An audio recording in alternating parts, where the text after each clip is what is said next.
retired public alcoholic. Grateful to still be here and still sober. And thankful Chris and Myers for some really great talks. And once again, thank you guys for helping me feel so welcome. I'm supposed to do a little talk on this thing called spiritual experience. And, before I get going, I don't know what happened to our 4th edition, and I really hope that AA is not going to try to become politically correct in this, in recovery. But the 3rd edition, if you flip over on a little fly page here, it says about 2/3 of the way down, but the basic text, pages 1 to 164, have remained unchanged. This is the AA message. So the question I have to ask myself, and we have to ask ourselves, what message are we carrying to the drunk who still suffers? And what is this message doing? Why do I need this message in my life? If I'm a real alcoholic dying of untreated alcoholism, why do this work? Why can't I just hang out? Why can't I just, join a club somewhere? Why can't I just, go to the gym and work out a lot? Why can't I just get a good tan or find the right mate to take me out of the throes of alcoholism, take me out of hell and set me on a path to freedom? Why do I need to do any of this work in a book? Why do we even need this book? What message am I getting to get to God? Which is why I need this book. It's information that's going to take me to a God of my understanding, which is going to get me free. A lot of us take different paths, but it's about getting right. My experience has been with God, because God is the one who's going to set me free. He will do this for me. I heard it best by a gentleman who said, the farmer plants and makes the ground fertile. God does the growing. A doctor performs the surgery. God does the healing. We need to show up with a spirit of willingness, willing to do anything, any lens. If we knew what any lens looked like when it showed up, maybe we would have some reservations going in. But any lens is any lens, and any lens has showed up to be many different things over the last 14 years for me. But it was any lens because circumstances brought me to a place of I will do anything. When that question was proposed to me by my sponsor, will you go to any lens to recover? And I said, yeah. What were my alternatives? There were no more lurking notions, no reservations of any kind in me that maybe I can squeeze through again. I knew it was over. My next trip was to get to God by any means necessary. And this path in this book was a clear-cut, precise path to God. I mean, that's what this is about, isn't it? Getting away from this God and then going to a drunk who's dying, who's blocked, and giving him this information or giving her this information so they can find this path and get right with their God and go back into the fellowship. And this is what happens.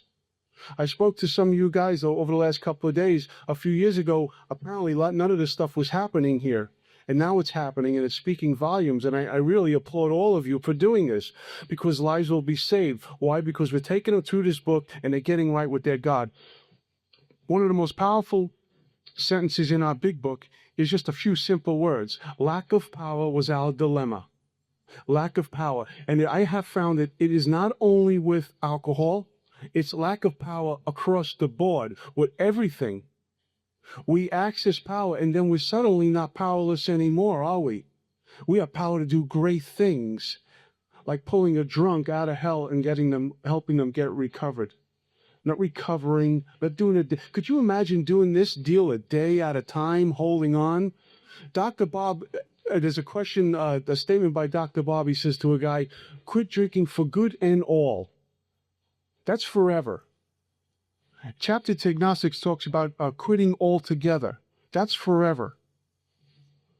We get recovered.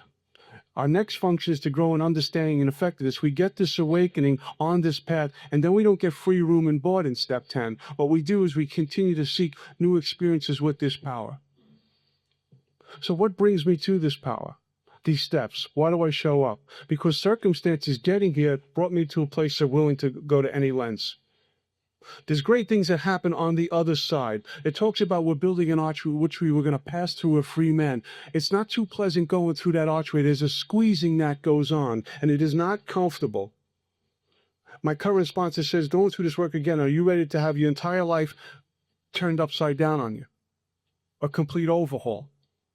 And guess what? After 14 years, I remember when I even approached this guy, we talk about reemergence of ego in Alcoholics Anonymous. I wasn't so sure. I said, well, things are uncomfortable, but not so uncomfortable. Already go through this complete revolutionary change again. But something deep down in here, that quiet voice, which is usually God, was saying, just trust this man and follow this path. Because the loud voice, which was up here, was saying, you don't really need to do this. See, one of the things that happens in Alcoholics Anonymous is this, and it's been my experience and watching the experience of many others, is that we become a prey to comfortability. Well, what do I mean by that? We're around here a little while. We start to sponsor people. The wife lets us back in the bedroom. Dog isn't barking at us when we come in. We get employed. When guys are new, they get new sneakers back home, and girls get manicures and hairdos. That's how you know they're new in Alcoholics Anonymous. So that stuff starts to happen, and we start to sponsor people. We still have a sponsor, maybe a sponsor who's popular. We know where the coffee machine is. We know where the bathrooms are. We're greeting, and we kind of get into this thing. And things get good. We go through this work. Things get good. And then the illness says, you know what? You're doing great. Why don't you just kick back? And our book is really clear about resting on our laurels. Things get comfortable, and that can be a downfall. We become a prey to our comfortability. Why? Because we stop writing inventory. We stop doing prayer and meditation. Well, you know what? Chris will get that newcomer. I want to get home in time to watch TV tonight. Miles will get the newcomer. I'm too tired tonight. I had a rough day at work. They'll be taken care of, forgetting what it was like when I walked in the door looking for someone to help me, and how important it was for me when I was on the other side saying, there's a new guy. My recovery depends on helping that guy get sober. What changed? How come in Alcoholics Anonymous, after a few years, any length is on my terms and not maybe someone else's terms, God's terms, or my sponsor's terms? What changed? Because I've gotten this thing they talk about, reemergence of ego. I become a prey to comfortability, and trouble starts to happen. I've experienced some of that in Alcoholics Anonymous. Here's the other one. Well, I'm sober so long, so therefore I can get away with doing this, and you fill in the blank. And then it becomes really painful by doing stuff like that, and then we know we're in trouble, so we do this. I'm never going to do this again, because I'm sober this long, I shouldn't be behaving this way. And then we find ourselves right back in it again. So I offer you this. How many times have we experienced strange mental blank spots in Alcoholics Anonymous, sober, in other areas of our life, swearing we're never going to do something, and then we're right back in there again, wondering, how did this happen? Whether it be a fear spree, an anger spree, a spree, a sex spree, a food spree, whatever it is. Here I am again, how did this happen? Or we come out on the other end saying, what was that about? And I have a truckload of amends to make. I say all this for one reason, because we've been separated from the power again, instead of integrated with the power and continuing to grow with it. See, what this work does, the spirit, sometimes I'll say the spirit is sick. What I truly mean is, the spirit doesn't get sick. God don't get sick. What happens is, I become sick. I get blocked, and I start to get untreated in here. And what a lot of this work does is there's this wedge between me and this power, and it's kind of just ripped out. And once it's taken out, with all the stuff we learn about in 4 through 4, 5, 6, 7, go out, make amends in 8 and 9, that stuff gets cleared out, and I become integrated with this God. I get free is what happens. But after cleaning up my amends, and I mean all the amends we're consciously aware of, not the ones that's convenient for me to work. Because that's, again, reemergence of ego, and that's just sheer arrogance that I'm running the show again. If I have a list of people I'm aware of, I better be go knocking on doors. You know how to work step 8? You knock on a door and go make amends in step 9. You know how you work step 3? You put pen to paper and work step 4. I mean, it's that simple. But I need to be doing this stuff. And not tell me, because self is what's going to get me in trouble. Not self tell me, you know what, Pete, you've been doing this a while. It's okay to kick back now. I need to continue after my amends to grow in understanding and effectiveness and experience new experiences with this God. I would go to meetings and hear people talking about God and ask them if they had gone through the steps, or if they belonged to maybe some sort of religion or something, that they talking about this God like they had an experience with it. They did none of it. And I thought of my own experiences. And that has been this. I can believe in God, but having an experience with God is 2 different neighborhoods. I believe planes can fly. I flew on one getting here. I don't know how to fly planes. I have no experience. I know they fly. So believing in God, well, you say God works in your life. Okay, I see God work in your life, but I had no experience with that power. So I need to have an experience with this power. And you know what? If you have an experience with this book, I can tell you from my heart that you will have an experience with the God of your understanding. You have an experience with this book, you will have an experience with your God of your understanding. We don't need to find God a year sober. You know, one of the things I hear a lot is you get a sponsor, someone who has a year or more sobriety. And I sit back and say, well, what does that mean? Ebby showed up at Bill's door with about 2 months sober, got right with something, and knew he had to go pass this on to Bill. And Bill was drinking. Bill looked to get Ebby drunk. Ebby didn't say, well, I can't touch him because he's drinking. You know, he's a wet one. I got to leave this one alone. I'll get the nice, upstanding drunk and go work with him. Evie showed up in a sorted spot, Bill's living room, and went to work. He took this power and says, I got a drunk I need to go fix, and went to pass it on. Bill didn't get sober right away, but the seed was planted. Lots of times we think we're sponsoring people and they get drunk, it's all fault. No, it ain't. But you don't know the seed you planted. The same thing, we go to meetings and we ruffle a lot of feathers in passing this message in the book on. People will get up and walk out. You know, they'll start to yawn. They'll mumble under their breath. That's fine. Because some of those people, when they're dying, who are real alcoholics, will come back and say, you take me to this book because I need to find God.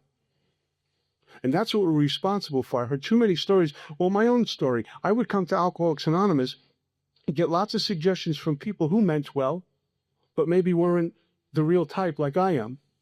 And they would say, don't drink and go to meetings. Put the plug in a jug. Make 90 and 90. There's lots of coffee in the there's lots of sobriety in the coffee pot. So get a coffee commitment. I'm sober almost 15 years. I'm still looking for sobriety in a pot of coffee. I haven't seen it yet. But this is what they told me to do. I would come in and out of Alcoholics Anonymous, in and out, like a revolving door. And I reached the place where I said, well, maybe it don't work for me. What do I do now? But some people, as I said earlier, were armed with the facts, gave me the information in this book, and walked me through this book. And somewhere God happened. And on Spiritual Appendix, page 569 in the 3rd edition, it talks about spiritual awakening, spiritual experience. And he goes on to explain the difference between the two. Sometimes quickly, what Bill had the experience, sometimes slowly, the educational variety, what most of us have. But I will tell you this, from my own experience, when God shows up, whether it's slow or quick. You know, you're going through this work and you're waiting for that burning bush to show up, and sometimes it doesn't happen that way. My experience has been this, that, you know, the 5th step promise is they talk about we're walking hand in hand with the spirit of the universe. We're around that broad highway, fears fall from us. We feel the nearness of our Creator. That stuff happened to me, not on my time schedule, not on my terms, but on God's. It happened. And I'm sure a lot of you guys can identify with this. You're going about your business and suddenly you know God's there. You can just feel it. And if any words that I put to explain this fall short, silence makes more sense when we're trying to describe God.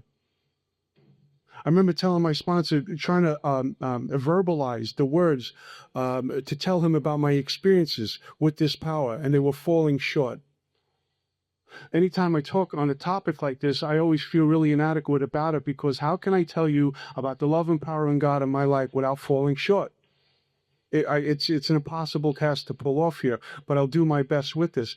I've been able to sponsor lots of people who come in, as Chris talked about earlier, broken with nothing and wondering what their life was going to turn into next. And you sit down with that person who the light in their eyes is out. You can just see it. And then you sit with them and you walk them through Doctor's Opinion. You walk them through the first few chapters and they find out about their truth. And they see that the power, the solution is in step 2. Step 1 tells them they're drinking. They feel like, oh no, now you really pulled the bottom out on me. And then we say, no, step 2 is a solution. And they tell you, because I've done it, well, how do I get to that place? I don't believe like you believe. And our book is really clear, chapter to agnostic. I wish I can believe as that man believes, but a spirit of willingness is all this takes, a mustard seed of it.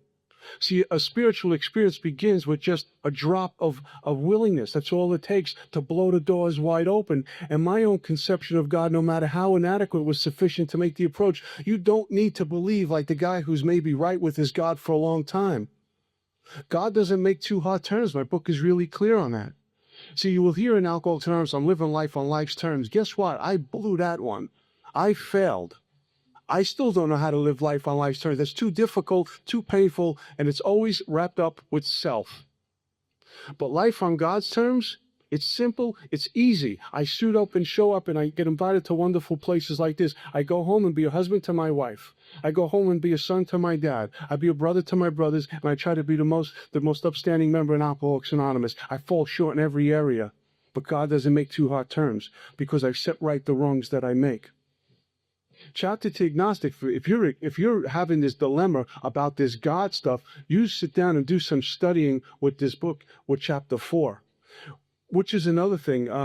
I've heard many people in AA say, well, I read the book so many times. And I sit back and ask them a question, well, what's your experience with this book? We read it like we read the newspaper, some of us. Cover to cover. I read it to cover. Like that qualifies you to be a member in AA because you read the book from cover to cover, and they're really clear on that, cover to cover. Big deal. I don't go into the back of the book too much because it's stories, except for Dr. Bob. If I want to hear it, if I want to read a Junkalog, I'll go hear one at most AA meetings. I need solution because I lack power. And if I think after being here 14 years that suddenly I am the power, I'm in trouble.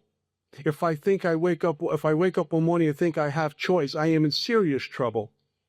That was removed from me. What this work allows me to do is access this power.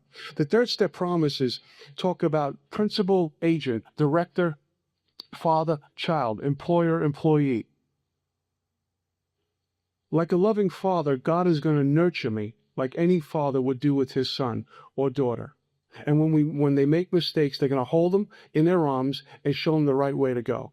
Not punish them, not banish them. An agent and a principal. Well, what's that about? My sponsor explained to me very clearly. A principal has power. The agent goes out and represents the principal. Michael Jordan is the principal. He has an agent, goes out and represents Michael Jordan. See, page 68 in our book talks about that God will demonstrate through us what he can do. That's an awful lot of responsibility and a whole lot of power. I mean, do you realize what that says in there? God will demonstrate through you and through you and through you what he can do. Now, I'm a drunk walking the door with absolutely nothing.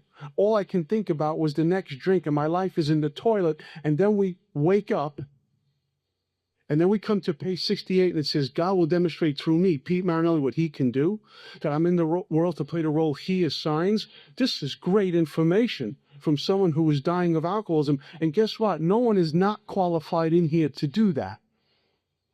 God doesn't make too hard terms. It's roomy, all inclusive, never exclusive. We don't check you at the door. No one got checked at the door this morning. ID, we didn't stamp your hand, You got the wrong clothes on. When I walked into Alcoholics Anonymous, in my home group or in Minnesota, no one said, well, you don't look right. You're a different color. You're a different race. You're too tall. You're too short. They just said, welcome. Because this place here is sacred. Let's never forget that. This is sacred where we are in a room called Alcoholics Anonymous. Chapter to Agnostic is one of the most powerful chapters for me personally. What it has done for me and continues to do for me. Step 1 brought me to a place of willing to do anything, getting step 1. Dying of untreated alcoholism. My life was falling apart. I was literally, and I'm not giving this lip service, brought to death's door when I got here. 7 rehabs, getting locked up too many times, being homeless too long. My family was destroyed by this thing called alcoholism. We watched my mom die at the hands of this, and then I grow up and show up with this thing, and my family goes through it again. And after circumstances brought me to a place of willing to do anything, our book talks about when we're working with someone, that lucid interval. There was a lucid interval. I was at the bitter end where there was something in me that opened up. I now know that was God, just opening up my heart. And I began this work with a sponsor. And I saw step one was the problem, step two was the solution to this whole thing, that a God of my understanding was going to bring me to a place, this power greater than myself, of a solution, sanity, wholeness of mind. And at the beginning, the power was a group of drunks like this for good orderly direction. I found power in the unity of this fellowship. I found power in numbers. I would go from meeting to meeting to meeting, listen to people. I would sit with the old timers, sit right in the middle of them or next to them or behind them, thinking that some of that time would rub off on me. I'd get it that way, just anything. I made a decision in 3 to get to that power. What brought me to that decision? Step one. We often hear in AA, well, go back to the previous step. Nonsense. What is that going to do? What changed? Go back to step one where you had no reservations, where you wanted to go to any lengths. What changed?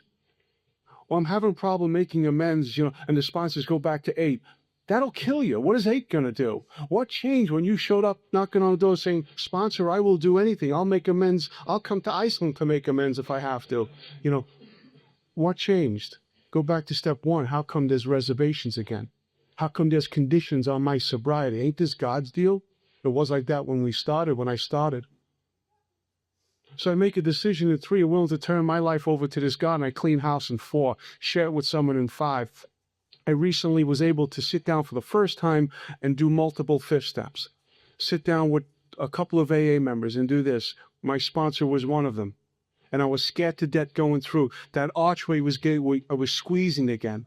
But in the discipline, there's freedom, I have found, to get right with this God. And you want to know something? I did this 5th step for the second time, sat down, got another ear, got another voice piece, got some new insight into me. And I was willing to sit down. I was in a meeting in New York City, willing to sit down in this workshop and share my entire life with this group. That's how free I got. As long as it wouldn't be in bad taste to some other people who were involved in that 4th step, I wouldn't do that. But I was willing to open up my entire life, and it got me freer. Great things about 6 and 7. I was sharing with someone earlier. What we tend to do, and I did it when we get in here, is I'm feeling empty, and I got to get to God. Or feeling empty, and I got to get to God. I'm feeling empty, I got to get to God. What do? We reach out there to fill up. Get the right girl, get the new car, get the right job, go to the gym, get the right clothes, whatever. Always reaching out to fill up. And some of us even develop some weird disorders over this stuff. I've heard it. But we're always reaching out. What we really need to do is empty out in order to be full. Get rid of all the things that are blocking me from this power. It's constantly, I found, about emptying out over and over and over again. I write inventory all the time. People tell me, hey, you're out of your mind, you write so much inventory. Guess what? I'd rather write and be free than to not to write and be untreated. Because now I can go help others.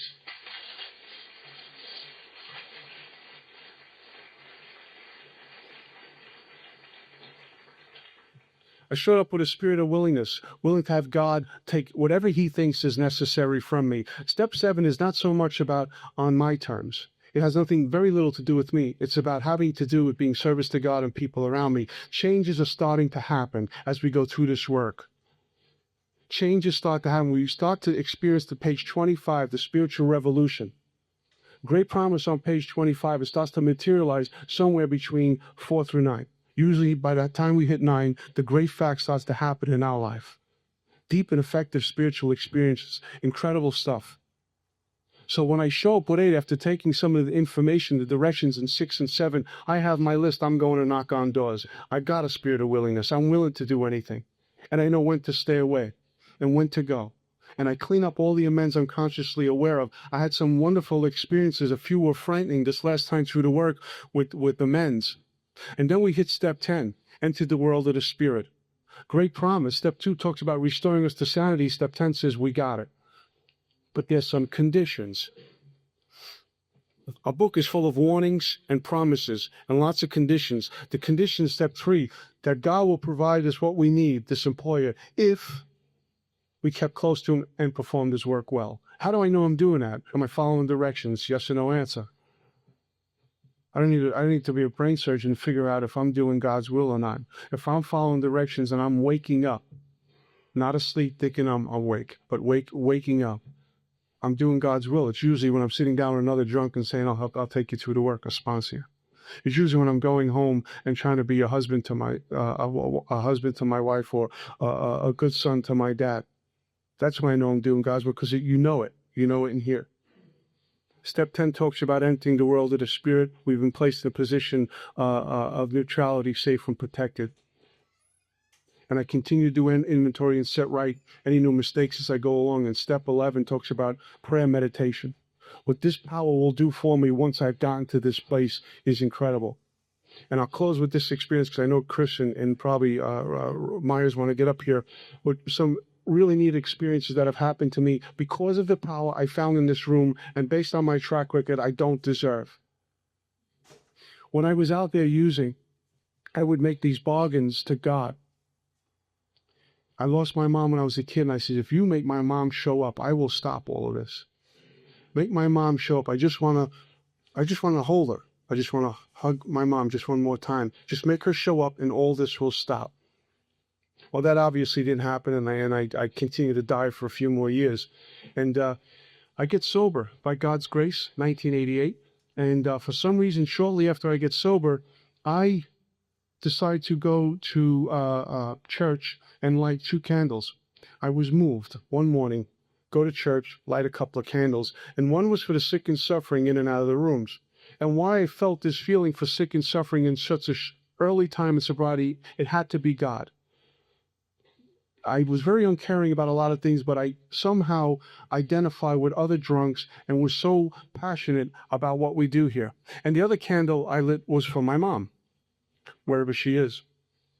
And so I'm doing this regularly through my years of sobriety. And I started practice prayer meditation. I would sit in meditation. I would go to God with meditation, with questions in meditation. Lots of books I read, have lots of great teachers give me some information on meditation. And what this God did for me was fix something for me that was always kind of gnawing at me. This loving God fixed something for me, put closure on something that has completely changed my attitude and outlook towards this God. About 9 years or so into sobriety, I'm sitting in a meditation, and what comes to me was I was on this by this ocean front, and what comes from the water is my conception of a higher power. And he walks towards me. And out of him, he appeared like where the water meets kind of the sky, like on the horizon. And out of him appears my mom. And they walked towards me, and I was an adult, and suddenly I became this little kid. And I remember her kneeling down, and that hug that I was looking for, she did that in this meditation. And I remember she stood up, and I stood up, and I was adult again, and she had these tears rolling from her eyes, but I was convinced that they were tears of joy, not sorrow. And I remember my higher power putting his arm around my shoulder, and no words were spoken through this experience, but what his eyes told me was that she is okay, she's with me. And there was the most peace I've ever seen in my life in someone else's eyes. It was bliss, like the spirit, the great reality deep down within that all of us have. The spirit is bliss. Self is what causes trouble. He told me she's okay, and I remember my mom held on to me once more, and then what she did was she pointed off to the horizon on the left, and there were all these lights lit up, just hundreds of lights. And then she pointed off to the other side, and there were hundreds and hundreds of lights. And if you ever pass like a skyline or a city, or you ever see where all the lights are flickering at night, it looked like that. She held on to me, they walked away, they became one. And I came out of this meditation, and I was very moved by it and confused. And I called up my sponsor at the time, and I asked him, I shared with him this experience, and he didn't miss a beat. He was practicing meditation for years, and he said, how long have you been lighting candles for your mom? And I said, since I'm sober. And he said, she let you know she finally got them. She got all of them, every one of them. And I finally realized in that moment that God knew me, Pete Marinelli. He knew me, which is a great experience for any of us when we're convinced that God knows us, who we are as an individual, and what's really important to us. And that experience completely changed my outlook upon this. I work with a lot of disciplines to stay in the I. That's the great reality, and away from self, which is the troublemaker. You'll hear people in AA saying, new people, I'm losing my mind, I'm doing this, that, and the other thing. And I'm saying, no, if you lose your mind, you'll be great, you'll be into the spirit. You're too much in your mind. You know, you're too much in your mind. You got to get out of your mind in order to get into here. What goes on in here is indeed the miraculous. It happens. And it's open to anyone who cares to have it. Thank you.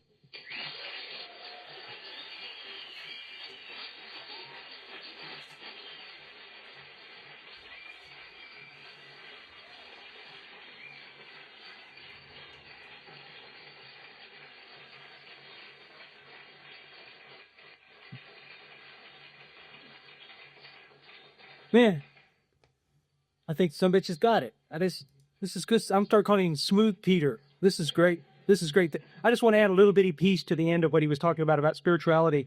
I've been sober several years and not doing too good in the deal.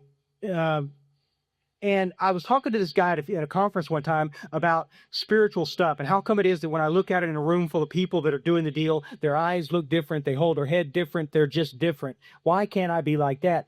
And he looked at me a second like this and he said,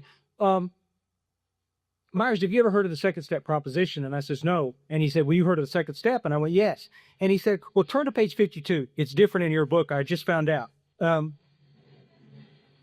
it's in We Agnostics. There's a line in there that says, we had to fearlessly face the proposition that either God is everything or else he is nothing. God either is or he isn't. What is our choice to be? And I went, okay. People have told me this before. And so he says, well, let me ask you the question then, Myers. Is God everything in your life or is he nothing? And I went, that's a no-brainer. He's everything. And he goes, oh, okay. So I just want to make sure I understand this. God is everything in your life. And I went, yes, sir, he is. He said, okay. Well, okay, let me just ask you the question then. This morning, how much time did you spend with God? You want the truth, right? He says, yeah, the truth would help. And I said, okay, I spent about 60 seconds as I backed out of the driveway of my house.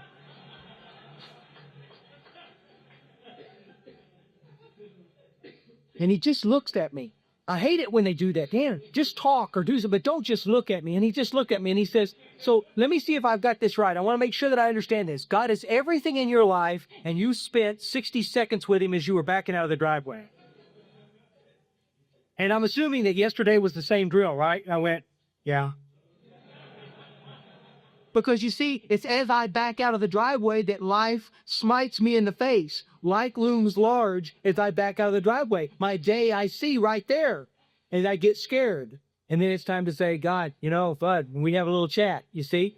But this is ridiculous, you see? God wants us to spend time with him more than anything in the whole wide world, It's like that old deal about you and your own dad, You go to his house and he wants to spend time with you, and all you really want is some dough and the car keys. I mean, you want out of there, man. And he doesn't want to talk about anything in particular, does he? I mean, he just wants you there with him.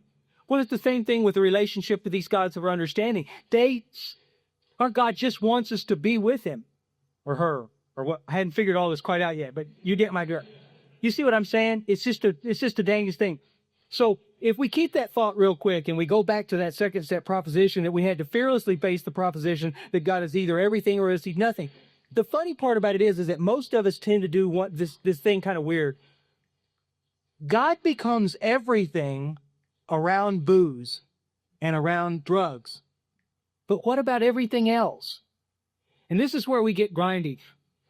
I mean, this is where it gets kind of funny, because what happens is, if you sponsor a bunch of guys, you see this all the time.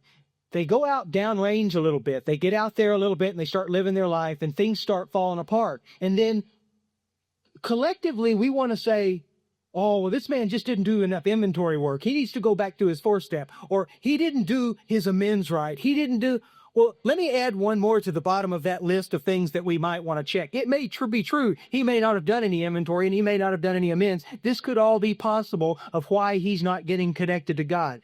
But I would submit one thing, that my experience has been that most of the time, it's because of this second step proposition that he has not accepted the fact that there is a loving God out there that will deal with all of his life, all of his problems. It's like, okay, God, I'm squeaky clean with you here, brother, and you're going to handle the booze, you're going to handle the drugs, but I got the job and the girl in the car and this stuff. You see what I'm saying? I can deal with the rest of this stuff. If you'll just deal with this hard stuff of the liquor, I'll deal with the rest of this stuff. Well, wait a minute. It doesn't work like that, you see? And that's why we get so twisted up. And that's why that without knowing it, we've set up this kind of wall between us and the God of our understanding. And it can be easily dissolved by just a simple deal of drawing closer to God and listening to what God has to say in our life. And one more thing, and I'll shut up. We were at this conference. Chris was there. That conference is a men's conference in the middle of nowhere in Texas, and every place is the middle of nowhere in Texas. But anyway, you understand. And we get up in the morning and we're sleeping in these big dorms, and there's like 16 guys in each dorm. And so I'm watching these guys every morning. I've been going to this conference for years, and I'm watching these guys get up in the morning, and some of them would slip out of their bed and kneel by the bed, and they would say this prayer, and then they'd go on about their business. Well, at breakfast, I guess I've been sober 3 or 4 years. I was in the middle of my half-measure phase, okay, that we talked about a minute ago. So we're at breakfast, and I'm thinking it's funny. I don't think it's funny today, but I thought it was funny. And I says, did you see those wusses that got up this morning and got on their knees? I mean, have you ever seen anything so girlish? I mean, it's just. Well, there's 20 people within earshot of what I just said sitting around this table. And you know what? Nobody laughed. Nobody thought it was funny. And I'm going, huh. You see? And I'm just kind of looking around like this, and I realize that this whole thing is really stupid, what I just said. And this guy, I love that man. I've never seen him since that conference, but I love him to this day because he looked at me and he says, could it be? And I know I'm in trouble. And he goes, could it be that you don't do this? And I says, no. And he says, you don't pray? And I says, well, sure I pray. Backing out of my driveway. I didn't tell him that, but I mean, But I had not experienced anything. Nobody had held me accountable to meditate or to do anything like this. And they just assumed that because I'm here, I'm going to do that stuff. Well, nothing could have been further from the truth because I'm so full of ego and arrogance, I'm not about to do this. And so he says, perhaps in the morning you might try this and see what you think. Yeah, right. Okay, so I did. The next morning I got up at 4 o'clock because I don't want to make sure nobody sees me do this. I got a reputation to uphold here, you know? So I get up and I slip out of this bed and I get down on my knees and I say this prayer. Now, guys, there is nowhere on God's green earth that is more humbling for a man to be than on his knees. I'm telling you, I can't begin to explain. It was like somebody had stuck 220 right up my rear end. I'm absolutely. I say this little short prayer, and then I say amen, and I'm just sitting there, and I feel like I'm just jazzed to the max like this. I mean, I'm just like, it's the dangest thing. And I got up off my knees, and I'm looking around, and I'm wanting to go, you got, wake up, Mintham, you won't believe what just happened to me. And I'm talking about it at lunch, and I'm talking about it all these other places, and I'm just telling all these guys what had happened to me like this, and see, by submitting to a simple process, my ego and my arrogance are the biggest thing that separate me from the God of my understanding. You see, when I think I'm special, that's when I'm in trouble, you see? And so in order to do that and to get on my knees, I took the ego and the arrogance out of the picture, and me and God could be there together. And it's been like that ever since. And so what I'm submitting to you is that if your prayer life has gotten goofy, and if your prayer life is not productive, try going back and doing some things concrete, like get on your knees and say those prayers and concentrate on that meditation and this kind of stuff. My experience today has been, if you're having trouble in Alcoholics Anonymous or NA or CA, if you're having a hard time getting your arms around the coolness that is our program, submit yourself to more prayer and meditation and let God take you where he needs to take you. And it will flat blow you away. Thanks, man. Well,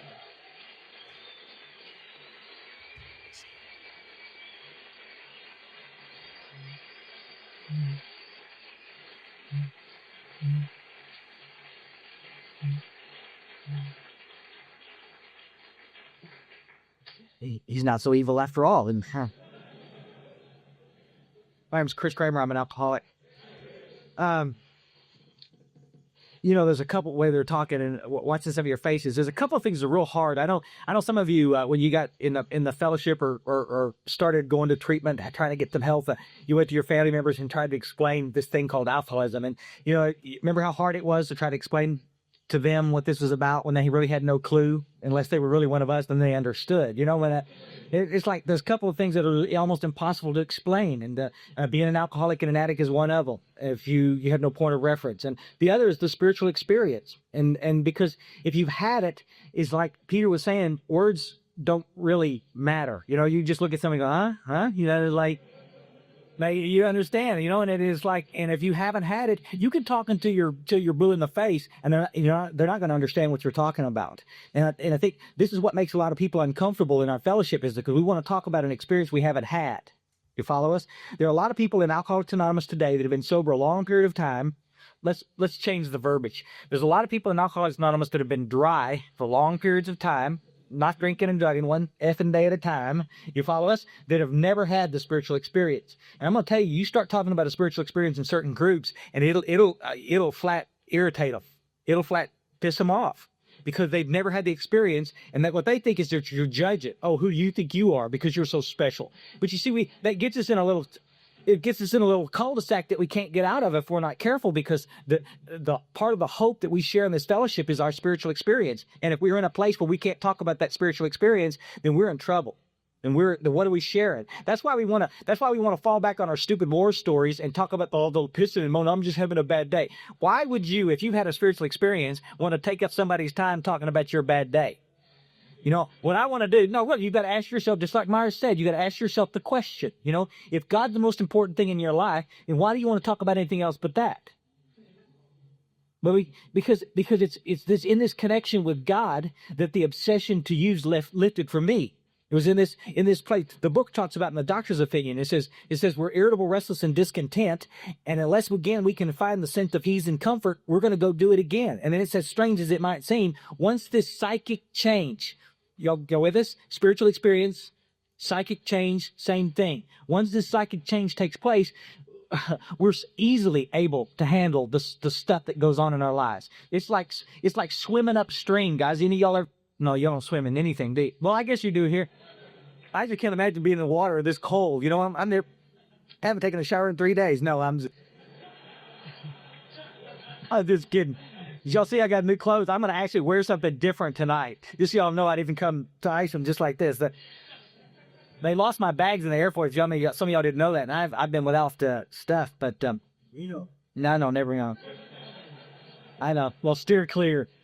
But see, this is the problem. Swimming upstream, pretty soon you can do it for a while. And some of you guys are strong buckaroos. You can swim for a long time. But after a while, you get tired and it just beats the daylight out. Y'all know what I'm saying? You got God's will and my will. And as long as I'm doing my will, life's a bitch. Y'all, that's what we talk about it. I mean, in life on God's terms, Peter said it a minute ago. I learned in treatment how to live life on life's terms. No, you didn't learn that in treatment. You've been learning that all your life. Now, what we need to learn, hopefully, is how to live life on God's terms. See, God tells me what to do, and I do what God asks me to do. And I'm going to tell you guys, it's just so much easier doing things that way. When I'm dead set, I'm going to make something happen, and I don't care who likes it. I'm going to make it happen. Well, you're going to come out the other side black and blue. You just beat yourself to death trying to make something happen that hadn't. Some of y'all are, I'm going to tell you, I submit to you for your consideration. Some of you are doing it in your jobs right now. You hate your freaking jobs, and you can't make any money, but you're going to do it anyway because you think that's all this God's got in store for you. Do you think God's placed you in a job that you hate? I think you placed yourself in a job that you hate. Isn't that right? I think here's one that'll clear the room. Do you think God placed you in a relationship that you hate? Some of you guys, it's amazing. I sponsor guys like this. Well, we're back in therapy again. God dang, buddy, this is about the 15,000th time you've been back in therapy around this. I mean, what are you trying to fix? Well, we're going to make this work. We're going to make this work. Let me just run something by you real quick, So there's a consideration. Maybe it ain't supposed to work. Maybe you got into it based on selfish and self-centered motives, and you're trying to make this thing happen, and it ain't going to happen. You see, guys, life is not that tough. Life on God's terms is a pretty smooth path, and that's really controversial to say from the podium. And I'm going to say, some of you believe it's disrespectful for me to say that. They come up after a conference, we talk about this, and we're talking about spirituality. You make it seem so simple. Sometimes life's just a bitch. Sometimes you just got to do what you got to do. You see, but these are preconceived ideas. It's like thinking always inside the box. This is where I'm placed, so this is where I'm going to have to be the rest of my life. Except God gives us all the power in the world. Peter was talking about it. Lack of power has been my problem all my life, not just around the alcohol and drugs, around everything. And then I get sober, and I have this thing called a spiritual experience, and now all of a sudden my life starts to simplify. Guys, newsflash. Let me be the first to tell you if you don't know. God's trying to talk to you. I mean, the channel is there. It's just blocked. You get it unblocked, and God will show you what to do in your career, with your health, in your relationships, your personal relationships, with your kids. God will show you what to do. God, everybody wants to make fun of that. Everybody wants to make a joke about that. What do you think God's going to do? Put a paycheck in my freaking lap? Not with that attitude, you won't.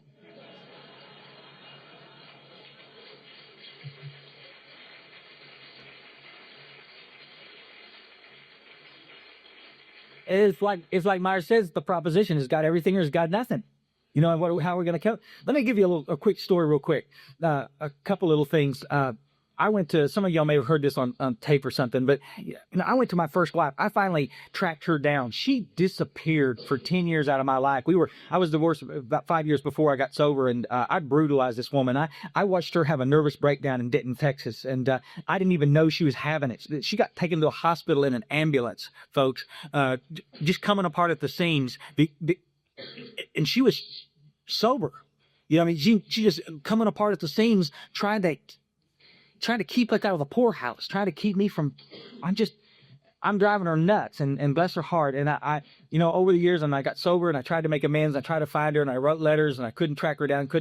I had a number of her brother up near Houston, and I'd called this number a bunch of times, and it disconnected. It was not the number.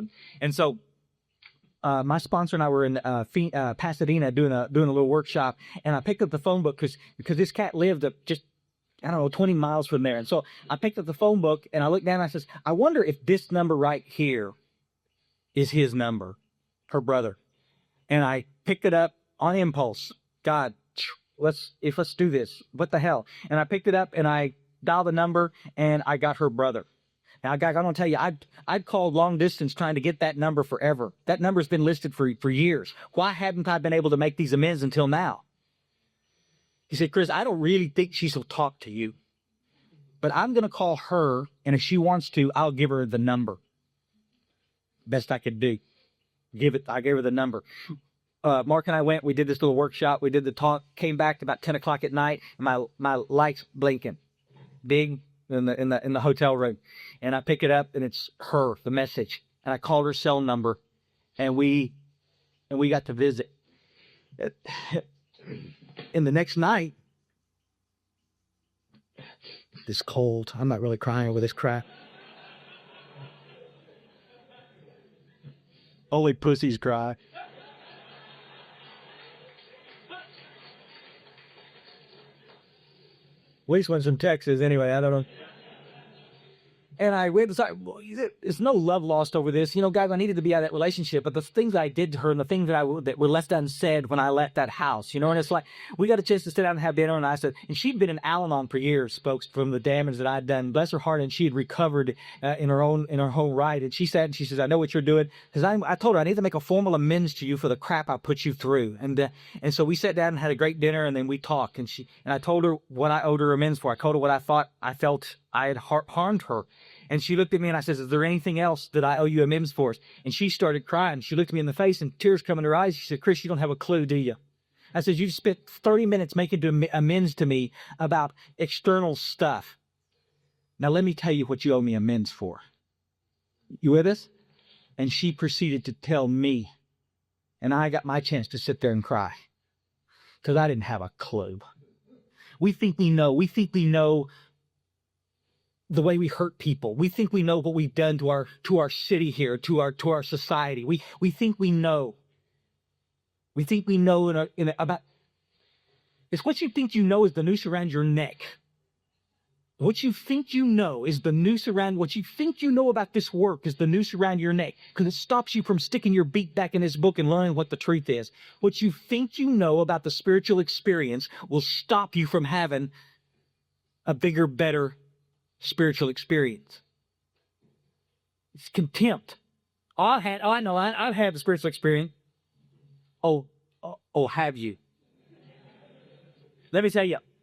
We'll talk about it again tonight, but I got to say this, guys. Do you think for a second that we get this excited about the fellowship and about the program and about our lives because of an experience we had 15 years ago? That was a wonderful experience. Thank you, God, for that experience. But guys, I'm excited about the experience that I've had this week with you. You think, I can't imagine what you think we think about you. You know, I mean, it's like, I can't imagine what y'all think about us, you know, and it's like this, but it's been such a tremendously life-changing event to come up here and sit on this island and watch you guys interact with each other and talk about God in the steps. Now, if I think I know it all, then why do I want to listen to you? You see what I'm saying? I've learned so much from you in this short period of time that I've had with you. And it's just what a blessing this has been. Contempt prior to investigation. I got to say this. I hear it in the fellowship. I haven't heard it here yet. I hope I don't hear it. Please, I hope I don't hear it. But I hear it all over the States because I'm in that treatment center business in the industry. And anytime somebody starts to get excited, like in this halfway house with these little guys and they're all laddered up about the work and their spiritual experiences and what's happening, and somebody will shoot them down. So the first person that comes along, oh, buddy, what you're experiencing is the pink cloud. So y'all, I mean, I have no bigger soapbox. I have no bigger soapbox than this. It's like you want to call this thing, you want to call it a pink cloud. This guy's excited, and for the first time, the obsession to use has lifted from him, and he's excited, and he wants to share that with you. And you sanctimonious son of a bitch, want to shoot him down with a comment like it's a pink cloud. I wonder what God's thinking. I really wonder what you know what it is. It's not a pink cloud. It's nothing. Is it temporary? Yes. The zeal, will it subside? Yes. Will hit you in the face again and you'll have some low spots. But the good news is you'll also have some high spots and you'll go to a different plane and a different plane. And it's like how free do you want to be? I think we can get there's no ends to where these spiritual experiences can take us. But the first time you start getting it, somebody wants to shoot you down and embarrass you because you feel good. And I'm going to tell you something, guys. I think it's goddamn disrespectful. I think it's disrespectful for anybody to say that.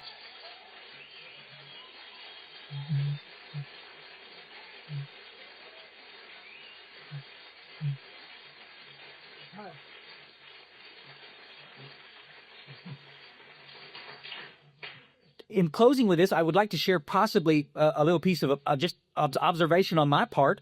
The people that are talking the loudest about the pink cloud, the people that even have it in their vocabulary, are people that have never had a spiritual experience. Amen. They've never had the spiritual experience, so they want to make fun of it. Guys, I'm going to tell you, this program is about having a spiritual experience, and you either have had it or you haven't had it. If the depression's still with you, you're not there yet. Bored, anxious, tense, all the spiritual malady stuff that we talk about, if fear is still running your life, you have not had the spiritual experience that we're talking about. I'm not saying that you haven't had some awakenings. I'm not saying that you are not making some strides. You're not there yet. Keep working the steps. Start looking at your program. Start asking yourself some hard questions, because I've said it a million times. God's grace is even and it falls on everybody. And God wants everybody to have the spiritual experience. Peter said it a minute ago. You know, we have these barn-burning spiritual experiences that Bill Wilson had, and some of you have had those experiences. I had dinner last night with some cats, heard a couple of people talk about their spiritual experiences. I'm going to tell you, that's barn-burning spiritual experiences that I heard. That's the real McCoy. Well, what about the educational? And everybody wants to let everybody off the hook. Well, you're probably going to have an educational variety spiritual experience. How arrogant of you. Listen. Let me show you something. Oh, scheisse. Here. I got 2 cups here. This is the full meal deal. This guy saw a vision of God when he first got sober and had a hell of a spiritual experience. You with me? Cup's full. You follow me? This guy, it took 2 or 3 weeks to get it, but it's still full. Which one's going to be life-changing? Both. None's better than the other. They're different. They're not, but the depression's gone, the boredom's gone, the obsession to drink is lifted, some power's flowing in. I'm feeling some real excitement about life for the first time, some passion. Come on, guys. What we need in this world is some people with a little more passion. Some of you look like you're on Thorazine. You know, it's like he's ridiculous. This is what we want to try to get you guys to see. I heard a counselor the other day. We had a pissing contest up at the hospital. Listen, Chris, you're confusing these patients. You act like the spiritual experience is some kind of an event.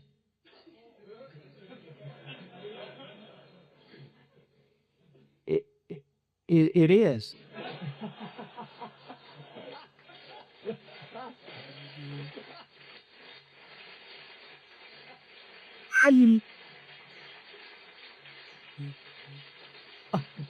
The book just said, if I don't have a psychic change, I'm going to die. Guys, a psychic change is an event. And when it takes place, you'll know it because you'll start thinking different. You'll start acting different. You will be different. Y'all understand? Your attitude towards life and the people around you will start to change. And that is an event. And it is to be revered because it happens very seldom. God's grace is there, but there's some things we got to do to get connected. You with us? I think most of you in this room are. It's an awesome thing to watch. You got any questions about this spiritual experience? What you got? What the change? Well, now.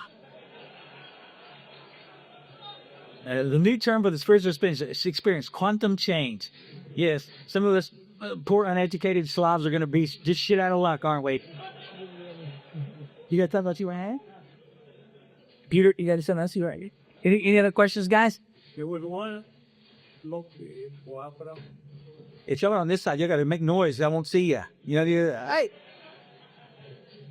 You got a question? You just threw somebody on the bus under here. I don't know. It's great. Give us your organization.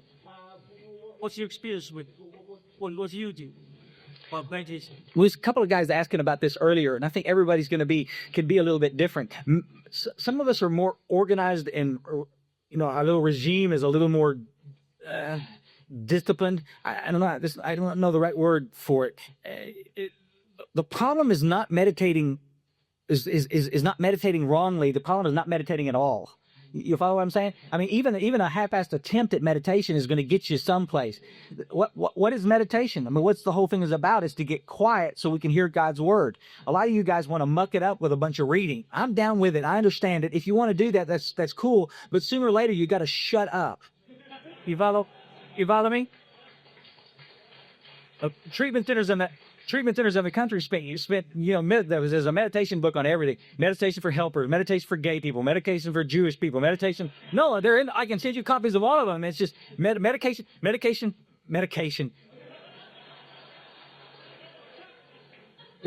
I have one in the store. Meditation for the sex addict. Meditation for the bipolar individual. For the duly diagnosed is what they call it. Duly diagnosed. I'm not sure what that is, but yeah, you know what I'm saying?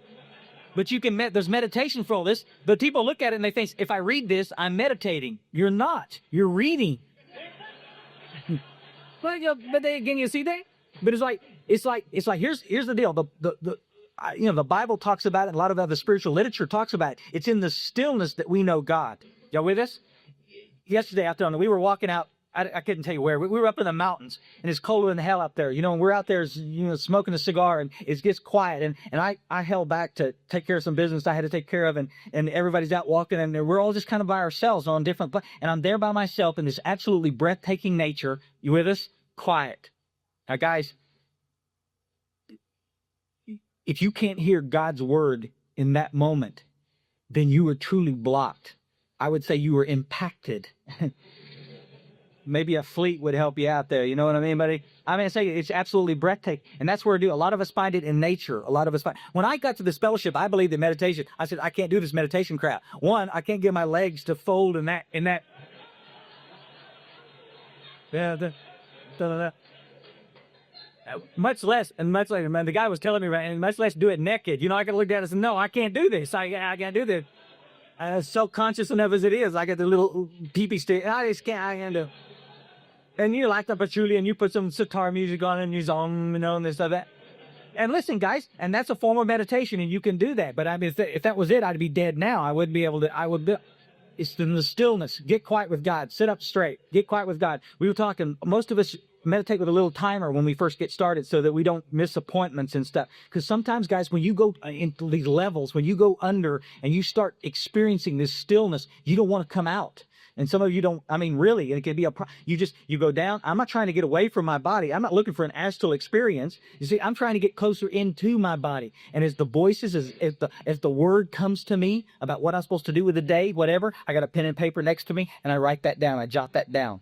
You'll follow what we're saying? There's a great book out there Wally P. wrote, and I'm a big proponent of what the Back to Basics guys. If any of you want connection with that website or you'd like to order that book, we'll help you. But it's called How to Listen to God, and it's a book that talks about how we used to meditate in the early days of Alcoholics Anonymous before we got good at it. You follow us? Now we're so good at it, we don't do it, you know. But just getting quiet and listen to the Word, because guys. Bottom line, God wants to talk to you. God's got a message. God's trying to give you some instruction. So you got to get quiet so you can start hearing the Word. And if you're not hearing the Word, there's a reason. Something's up. Truly. That scares some people. If you want to empty a room, start talking about spiritual experience. The topic, who's got the topic? Spiritual experience. Everybody gets up and smokes. Because so many people in the fellowship haven't had it. Other question? What you got? I want to ask you about prayer. I was wondering if you preset prayers or if you just talk. Talk. That's a purely opinion. I have some preset prayers. We do it in Alcoholics Anonymous all the time. Sometimes we want to hide behind the verbiage. You want to hide behind the word. It's like the steps, guys. Are we working the steps to be working the steps? Or are we working the steps to get connected to the power? Let me put it another way. What Mark talks about. Are you worshiping God? Or are you worshiping the power that is God? We get so tied up in longing, you get prayers and the how we do it, and it's just we lose the sentiment behind it. What are we trying to do? We're trying to get quiet for a few minutes in our prayers. God, let me ask you. My prayers are real simple. They used to be very long and simple. Thy will be done. Because the truth is, if I'm doing God's will, I'm in a great place. I'm a happy camper. Thy will be done. I just don't know what God wants me to do all the time. Make sense? I keep simple. Anybody else? No? Yes? Always test. 10 steps, something that I do, and I'll admit from the podium that I don't do it as well as I probably should. I stay so involved in the 12-step stuff, but the 10-step, there's some specific instructions. He's asking specifically about the 10-step. There's some instructions in there, what to do on arising, what to do at night to go to bed. I think one of the things that we don't spend enough time doing, there's some promises in there that talk about exactly what's going to happen as we do this work. They're phenomenal. I'll read them tonight from the podium. They're absolutely will blow you out of the water, that stuff that's going to take place. It's another form of discipline again to get still. We went back to the dorm last night. I busted this foot. I was laying up, dreaming of hydrocodone, and Myers is backed out, and Peter's over there doing 10-step stuff. Peter's over there, got the light on, got his book out, taking some notes, daily review. So, absolutely, it needs to be done. That's exactly what this is about. I believe it's essential. But I can get off the page so quick. Any other question? What's that? The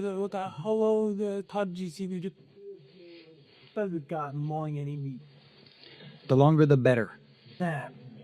I think it's directly proportionate. We were talking earlier. My grand sponsor, Paul Martin, he'll meditate an hour and a half a day. You do 45 minutes in the morning, 45 minutes at night. Some of you guys work for a living. You got kids. You can't do that. Do the very best you can do. Do the very best you can do. But it's the same stuff. Is God the most important thing in your life?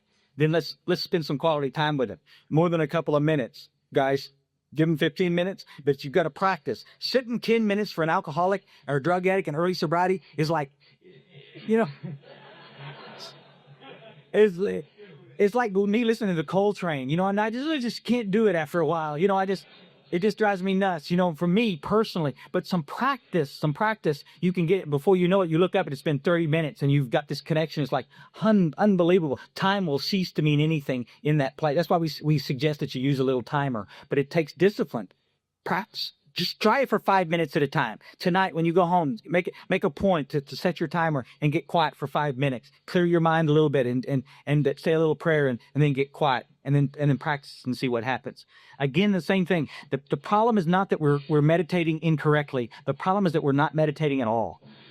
I bet you less than 5% of this room right here are meditating on a daily basis.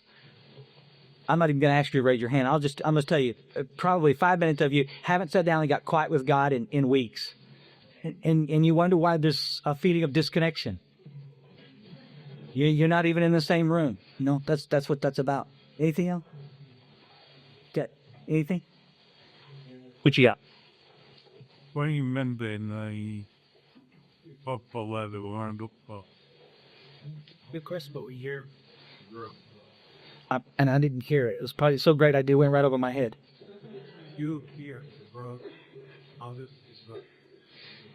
Just for me and somebody else, they may want to share a little bit about that. How do you hear the word of God? How do I personally receive the guidance? Here's what will happen. I have in my sobriety, and I'll talk about it Sunday night, I have heard verbiage, Chris, don't do it. You know, I mean, I've heard absolute clear guidance. Stop.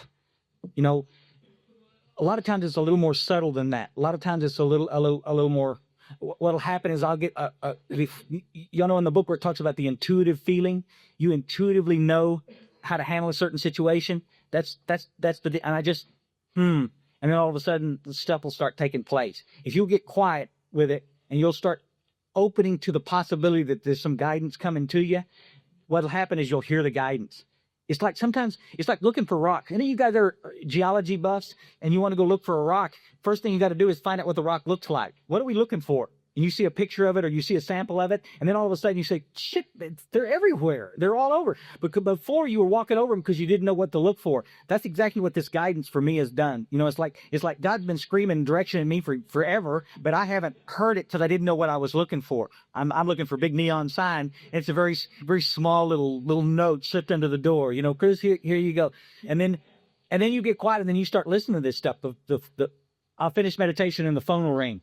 And it's just some guy that I've been trying to track down. It's like, what is on the spiritual path? Everything starts taking place, and you don't second guess anything because it could be real. It could be real stuff, and you start to you get letters from somebody you've been trying to track down, or all of a sudden the job that you've been talking about, you know, it either opens up or it closes down. You know, doors start opening, doors start closing. That's the spiritual path. This is not this. We're gonna go live in a church stuff, guys. This is real life stuff. I'm looking for guidance. See, that's how I got to Iceland. That's exactly how in the hell did we end up here? No, I said everybody. I said you're going to Iceland. They go, oh, I've always wanted to go there. Why are you going now? It's colder now, and it's like how did we end up here? How did it just the stuff starts falling? Stuff starts falling. I got to tell you something right now because I may not get a chance to say it tonight. We weren't supposed to be here to help you. For my own case. I'm not kidding, guys. I got here and got in that little sober house and watched a bunch of men trying to get well and watched a bunch of people in a fellowship taking shots out there for the name of this program. And it blew me out of the water. I go back to Texas changed. I go back to Texas with enough stuff to talk about for the next 6 months. At the next conference I go to, I'm going to be talking about my experience here in Iceland. I'm not coming from a place of, you know, what I got to teach you guys is what you guys get to teach me. That's a product of meditation. That's the product of being open to the whole world. You?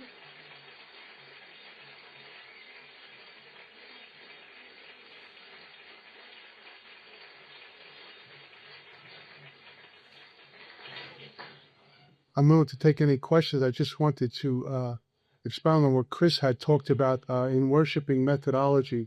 We can get so into worshiping the methodology that we miss why we're doing this in the first place.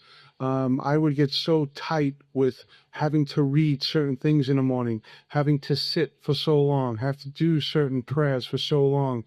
And if I didn't, I would walk out with this judge screaming at me, I wasn't good enough today. I didn't do the right practice today.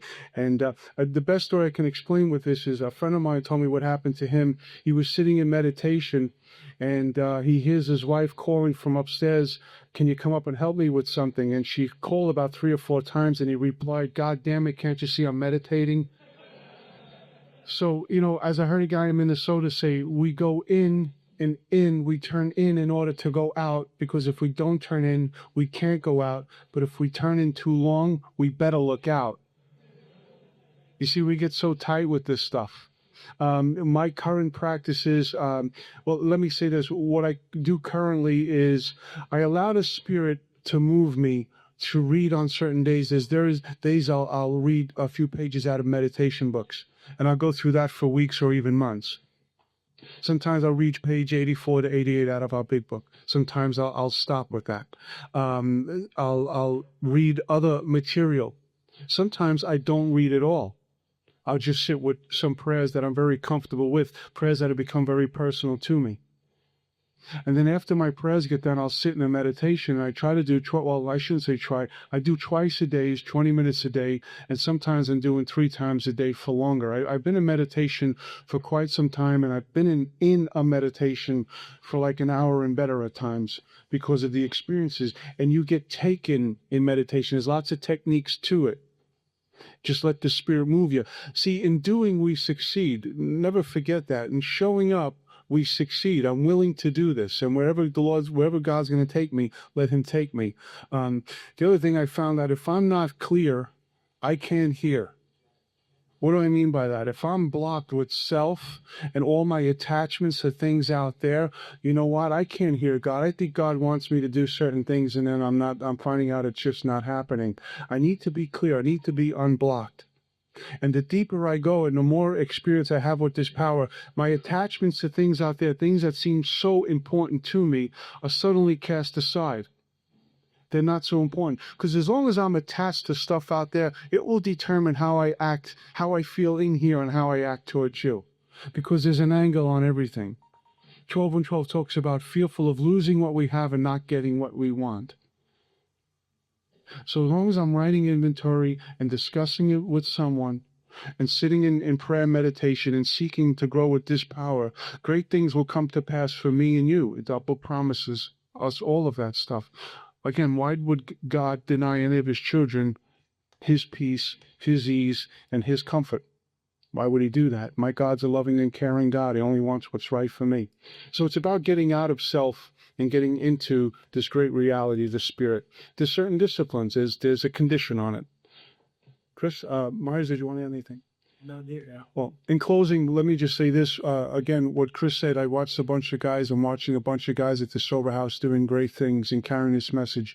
And this has been an absolute joy for me to be here this weekend. And I thank you for my sobriety. Thanks.